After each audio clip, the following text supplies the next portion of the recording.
देखो, पिछले पार्ट में हम यहाँ तक कर चुके थे कि मम्मी का और बेटे का संवाद चल रहा था, बात चल रही थी। मम्मी ने कहा बेटे को कि मम्मी ने कहा तुम पढ़ते नहीं हो। बेटे ने कहा मुझे बोरियत होती है, उन सब्जेक्ट्स को पढ़ नहीं सकता मैं जिनमें मुझे इंटरेस्ट नहीं है। माँ ने कहा तुम्हें ऐसा इसलिए करना है क्योंकि तुम्हें अच्छे नंबर लाने हैं, अच्छी कॉलेज मिलना है, अच्छी नौकरी मिलेगी, लाइफ सेट है। तो बेटे ने कहा कि मैं बिना कॉलेज जाए भी अमीर बनकर दिखाऊंगा। ठीक है। माँ ने पूछा कि तुम बिना अच्छी नौकरी के अमीर कैसे बन जाओगे। बेटे ने अपने बोरियत भरे अंदाज में सर हिलाया। अब उसकी बारी है कुछ बोलने की। तो यहाँ से हम आगे स्टार्ट करते हैं। मम्मी, उसने बोलना शुरू किया और भाषण सुनने की बारी अब मेरी थी। मीन्स अब बच्चा बोल रहा है कि वो बिना ट्रेडिशनल सिस्टम यानी फॉलो किए, यानी बिना कॉलेज जाए अमीर कैसे बनकर दिखाएगा अपने मम्मा को, वो राजा बेटा। समय के साथ चलिए, बेटे ने कहा। अपने चारों तरफ देखिए, सबसे अमीर लोग अपनी शिक्षा के कारण इतने अमीर नहीं बने हैं। माइकल जॉर्डन और मैडोना को देखिए, जहाँ तक कि बीच में ही हार्वर्ड छोड़ देने वाले बिल गेट्स ने माइक्रोसॉफ्ट कायम किया। आज वे अमेरिका के सबसे अमीर व्यक्ति हैं और अभी उनकी उम्र भी 30 से 40 के बीच ही है। और उस बेसबॉल पिचर के बारे में तो आपने सुना ही होगा, जो हर साल $40 लाख से ज़्यादा कमाता है, जबकि उस पर दिमागी तौर पर कमज़ोर होने का लेबल लगा हुआ है। इसका मतलब बच्चे ने यूं ही नहीं कह दिया अपनी मम्मी को कि मैं बिना कॉलेज जाए ही अमीर बनकर दिखाऊंगा। बच्चे ने अपनी होमवर्क किया था, अच्छे से अपना कंसेप्ट क्लियर किए थे बच्चे ने, और उसके बाद अपनी मम्मी को एग्ज़ाम्पल दिए हैं। किसके एग्ज़ाम्पल दिए हैं? सबसे पहले इन्होंने एग्ज़ाम्पल दिए हैं माइकल जॉर्डन और मैडोना का, फिर बिल गेट्स का, फिर बेसबॉल पिचर का। 3 एग्ज़ाम्पल, 3 नाम आए हैं इस पैराग्राफ में, जॉर्डन और मैडोना, बिल गेट्स के बारे में आप सब जानते हैं, माइकल जॉर्डन और मैडोना के बारे में भी जानिए और बेसबॉल पिचर के बारे में भी जानिए, क्योंकि वो बच्चा जानता है तो हमें भी जानना ज़रूरी है। हम दोनों काफ़ी समय तक चुप रहे। ठीक है। अब मुझे यह समझ में आने लगा था कि मैं अपने बेटे को वही सलाह दे रही थी जो मेरे माता पिता ने मुझे दी थी। हमारे चारों तरफ की दुनिया बदल रही थी, परंतु हमारी सलाह नहीं बदली थी, क्योंकि जीन्स जैसे इनहेरिट होते हैं, सोच वैसे इनहेरिट हुई ना। सोच ट्रेडिशनल सिस्टम से चल रही थी तो एक जनरेशन से दूसरी जनरेशन में इनहेरिट होती गई।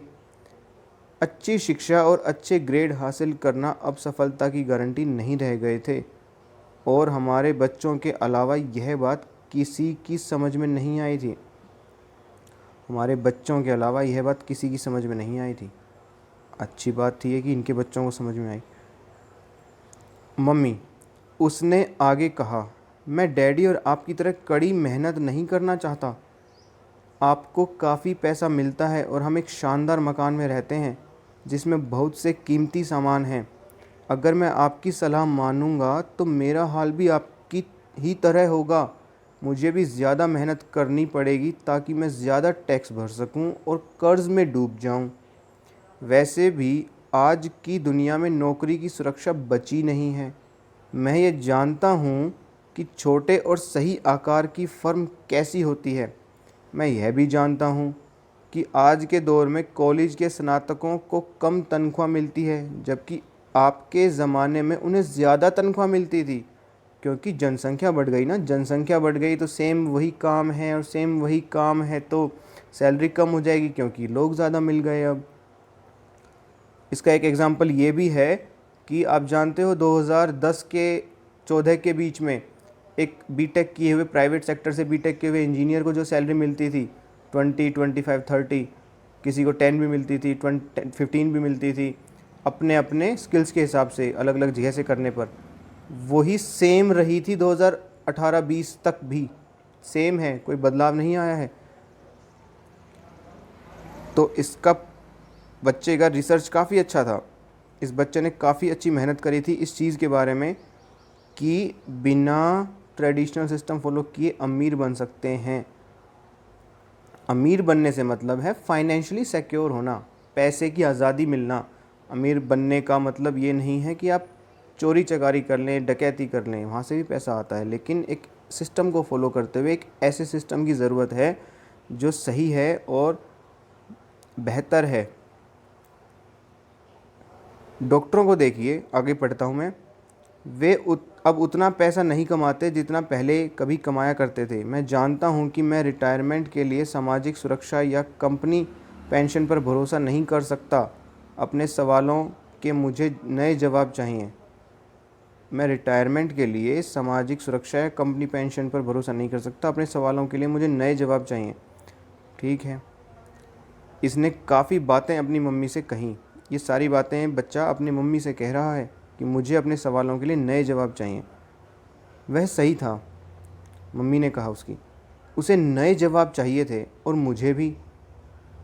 मेरे माता पिता की सलाह उन लोगों के लिए सही हो सकती थी जो 1945 के पहले पैदा हुए थे, पर यह उन लोगों के लिए विनाशकारी साबित हो सकती थी जिन्होंने तेज़ी से बदल रही दुनिया में जन्म लिया था। अब मैं अपने बच्चों से यह सीधी सी बात नहीं कह सकती थी, स्कूल जाओ, अच्छे ग्रेड लाओ, किसी सुरक्षित नौकरी की तलाश करो, क्योंकि बच्चों के पास रीजनिंग भरे, लॉजिकल भरे सवाल थे। उन सवालों के जवाब वो जानना चाहता था। मैं जानती थी कि मुझे अपने बच्चों की शिक्षा को सही दिशा देने के लिए नए तरीकों की खोज करनी होगी। एक माँ और एक अकाउंटेंट होने के नाते मैं इस बात से परेशान थी कि स्कूल में बच्चों को धन संबंधी शिक्षा या वित्तीय शिक्षा नहीं दी जाती। हाई स्कूल ख़त्म होने से पहले ही आज के युवाओं के पास अपना क्रेडिट कार्ड होता है।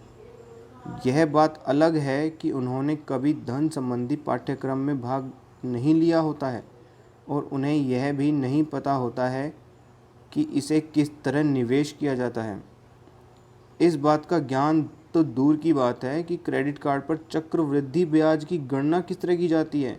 इसे आसान भाषा में कहें तो उन्हें धन संबंधी शिक्षा नहीं मिलती और यह ज्ञान भी नहीं होता कि पैसा किस तरह काम करता है।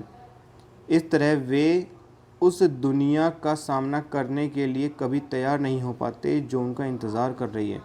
यह एक ऐसी दुनिया जिसमें बचत से ज़्यादा खर्च को महत्व दिया जाता है। एक ऐसी दुनिया जिसमें बचत से ज़्यादा खर्च को महत्व दिया जाता है। एक माँ की इस पैराग्राफ में चिंता है कि अपने बच्चे को वो कैसे समझाए। धन संबंधी और वित्तीय शिक्षा नहीं दी जाती जो स्कूलों में। ये उसकी चिंता है एक माता की। जब मेरा बेटा, सबसे बड़ा बेटा, कॉलेज के शुरुआती दिनों में अपने क्रेडिट कार्ड को लेकर कर्ज में डूब गया तो मैंने उसे क्रेडिट कार्ड को नष्ट करने में उसकी मदद की।